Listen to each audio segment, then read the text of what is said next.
Ninawacha nikusomea hapa katika kitabu cha Samueli wa kwanza sura ya 3. Anasema hivi: basi mtoto Samueli akamtumikia Bwana mbele ya Eli. Neno la Bwana lilikuwa adimu siku zile, hapakuwa na mafunuo dhahiri.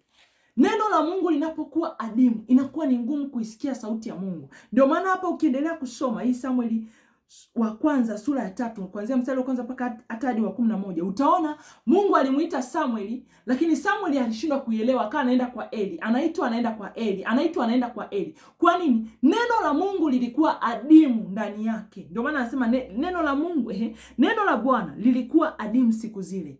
Yaani neno la Mungu linapokuwa adimu ndani ya mtu, ni ngumu kuisikia sauti ya nani? Ya Mungu. Bwana Yesu Kristo asifiwe.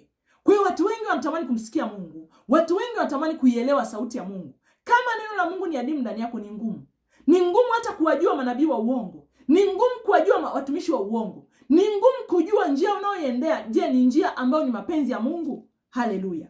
Bwana Yesu Kristo asifiwe. Kwa hiyo watu wengi wamedanganyika, watu wengi wamepotea kwa sababu ya neno la Mungu kuwa adimu ndani yao.